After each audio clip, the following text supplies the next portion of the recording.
بحیرہ عرب میں طوفان، سندھ کی ساحلی پٹی کو خطرہ۔ سندھ میں ہوا کا شدید کم دباؤ کراچی سے 250 کلومیٹر کی دوری پر موجود۔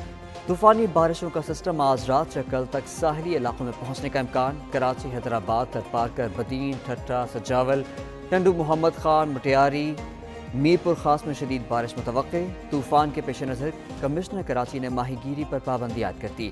ماہی گیروں کو کھلے سمندر میں نہ جانے کی ہدایت، نوٹیفیکیشن جاری۔ سینئر صوبائی وزیر شرجیل میمن کا سندھ حکومت کی جانب سے آج کراچی کے تمام تعلیمی اداروں میں تعطیل کا اعلان۔ صوبے کے کئی اضلاع میں تعلیمی ادارے 2 روز کے لیے بند۔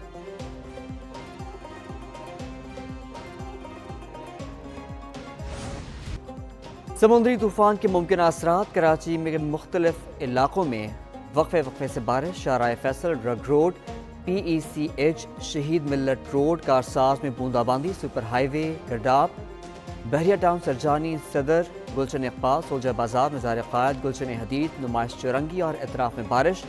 جگہ جگہ بارش کا پانی کھڑا ہونے سے شہریوں کو شدید مشکلات کا سامنا۔ گاڑیاں اور موٹر سائیکلیں بارش پہ پانی میں پھنسی رہیں۔ میئر کراچی مرتضی وہاب کا رات گئے شہر کے مختلف علاقوں کا دورہ۔ کہا 3 روز سے بارش ہو رہی ہے لیکن شہر میں کہیں پانی نہیں کھڑا۔ جماعت اسلامی کے رہنماؤں کے کہنے پر ان کی UCs کا دورہ کیا۔ لانگ شوز نہیں پہنے، سڑکوں پر لاہور سمیت پنجاب کے مختلف علاقوں میں وقفے سے بارش۔ لاہور میں کہیں ہلکی اور کہیں تیز بارش۔ گجرانوالہ، فیصل آباد، شیخوپورہ، ٹوبہ ٹیک سنگھ، گجر خان، جنابوالا، جناب نگر، سلام والی میں بادل برس پڑے۔ نشیبی علاقے زیراب۔ کوٹ مٹن میں بچاؤ بند ٹوٹ گیا، کئی بستیاں زیراب۔ ہزاروں ایکڑ پر فصل کو نقصان۔ اکالا میں چھت گرنے سے خاتون اور بچہ جاں بحق۔ پاک پتن میں چھت گرنے سے 6 افراد زخمی۔ مظفر گڑھ میں چھتیں گرنے کے واقعات میں 1 خاتون جاں بحق، 10 افراد زخمی۔ گجرانوالہ میں آسمانی بجلی گرنے سے نوجوان جاں بحق ہو گیا۔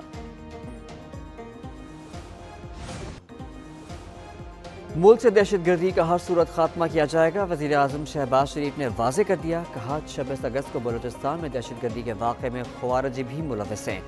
2018 کے بعد دہشت گردی نے سر اٹھایا جس کو کچلا جائے گا۔ تاثر ہے افسر بلوچستان آنے سے کتراتے ہیں۔ اس سے متعلق ایک پالیسی بنائی ہے، ملک دشمن نہیں چاہتے سی پیک چلے۔ بلوچستان کی ترقی میں رکاوٹیں دور کرنا ہے۔ آرمی چیف کی لیڈرشپ میں دہشت گردی کا خاتمہ کیا جائے گا۔ دہشت گردوں سے مذاکرات نہیں ہوں گے۔ وزیر اعظم کی کوئٹہ میں ایپیکس کمیٹی اجلاس میں گفتگو۔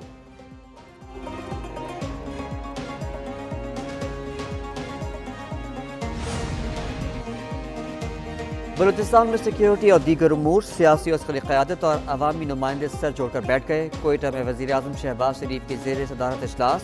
Army chief general Asim Munir کی شرکت۔ نائب وزیر اعظم اسحاق ڈار، کئی وفاقی وزراء، گورنر اور وزیر اعلیٰ کی شرکت۔ Noon League, People's Party, National Party, BAP، ANP، JUI، Hazara Democratic Party کی قیادت شریک ہوئی۔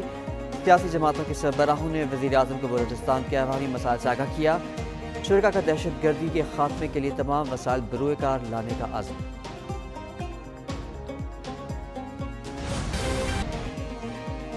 اڈیالہ جیل میں 190 ملین پاؤنڈ کیس کی سماعت۔ بانی PTI اور بشرا بی بی پیش۔ وکلاء صفائی نے تفتیشی افسر کے بیان پر جرح کی۔ سماعت کے دوران بانی PTI کا جج سے مکالمہ۔ کہا وکلاء، سیاسی رہنماؤں اور فیملی کو ان سے ملنے نہیں دیا جا رہا۔ جیل میں نئے عملے کی تعیناتی کے بعد ملاقاتوں میں رکاوٹیں کھڑی کی جا رہی ہیں۔ یہ کیسا اوپن ٹرائل ہے؟ وہ اپنے وکلاء سے نہیں مل سکتے۔ 3 ہفتے ہو گئے بیٹوں سے بات نہیں کرنے دی جا رہی۔ عدالت نے استفسار کرنے پر ڈپٹی سپرنٹینڈنٹ نے بتایا جب بھی بیٹوں سے بات کرانے کے لیے فون کیا وہ موجود نہیں تھے۔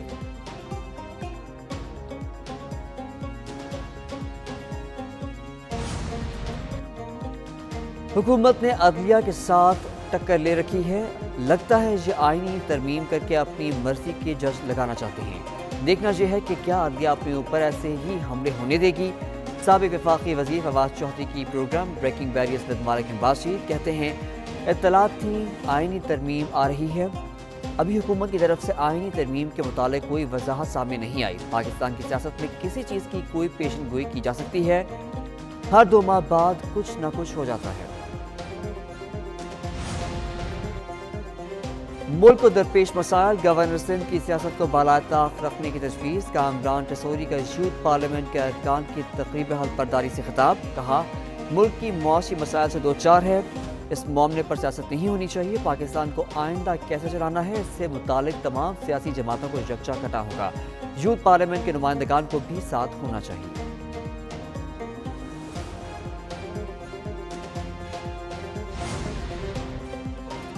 عدلیہ اسٹیبلشمنٹ اور سیاستدانوں کو مل بیٹھ کر مسائل کا حل نکالنا چاہیے۔ رہنما عوام پاکستان پارٹی مفتاح اسماعیل کی ایک نیوز کے پروگرام بریکنگ بیریئرز ود مالک میں گفتگو، بولے حکومت کو چین اور سعودی عرب پیسے نہیں دے رہا، تاجروں کے کچھ تحفظات صحیح ہیں، حکومت ٹیکسز میں کچھ بہتری لائے، حکومت کے پاس ٹیکسز سے پیچھے ہٹنے کا کوئی آپشن نہیں، اگر حکومت ٹیکسز سے پیچھے چلی گئی تو پروگرام ختم ہو جائے گا۔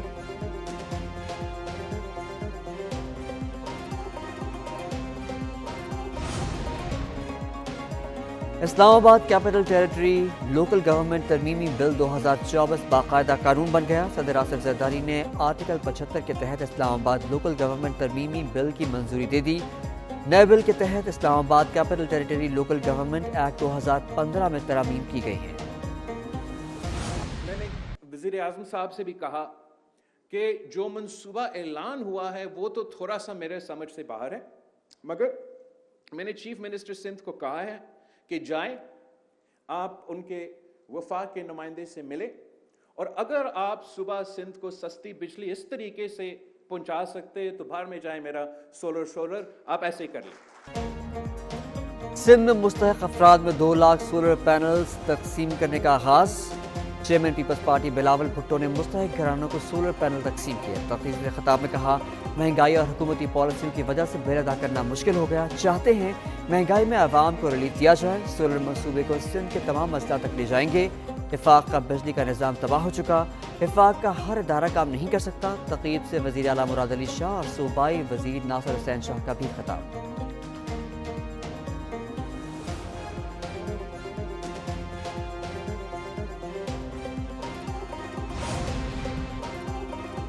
پنجاب کابینہ نے بجلی بلوں میں ریلیف کی منظوری دے دی ہے۔ وزیر اعلیٰ مریم نواز شریف کا جلد سولر پینل پروگرام شروع کرنے کا بھی اعلان۔ کہتی ہیں صارفین کو اگست اور ستمبر کے بلوں میں 14 روپے فی یونٹ بجلی میں ریلیف دیا جائے گا۔ عوام کو بجلی بل میں ریلیف پر مخالفوں کی پریشانی سے حیرانی ہوئی، عوام کے ساتھ ہیں اور ساتھ نبھائیں گے۔ دوسری جانب وزیر اعلیٰ کی government Kinnaird girls high school empress road آمد۔ مریم نواز نے بیک ٹو اسکول مہم کا افتتاح کیا۔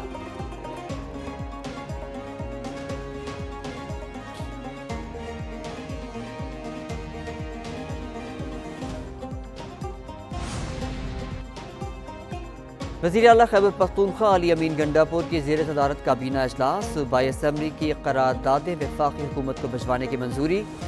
قراردادوں میں بانی پی ٹی آئی اور مراد سعید کے خلاف مقدمات ختم کرنے کا مطالبہ، بانی پی ٹی آئی کی رہائی اور سیکیورٹی یقینی بنانے کا مطالبہ بھی کیا۔ دیگر قراردادوں میں فلسطینیوں اور کشمیریوں کی جدوجہد کی حمایت۔ جرمنی میں پاکستانی کونسلر پر افغان شہر پسندوں کے حملے کی مذمت کی گئی۔ کابینہ اجلاس میں پولیس میں نئی آسامیوں اور مزید وقت بند گاڑیوں کی خریداری کی بھی منظوری۔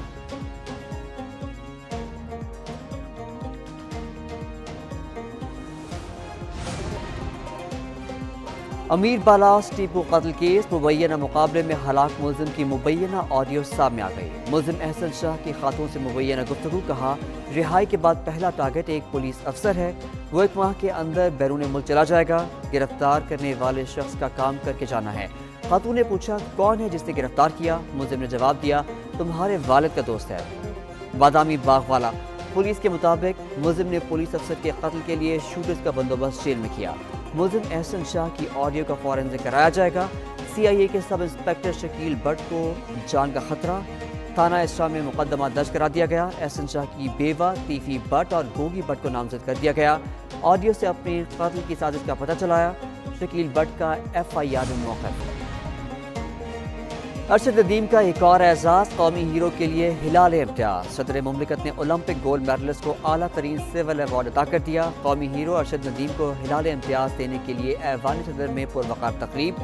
تاریخی کارنامہ سر انجام دینے پر ارشد ندیم کو خراج تحسین پیش۔ صدر آصف علی زرداری کا ارشد ندیم کے لیے اپنی جیب سے 10 کروڑ انعام کا بھی اعلان۔ ملاقات میں کہا ارشد ندیم نے اولمپک ریکارڈ بنا کر ملک کا سر فخر سے بلند کیا۔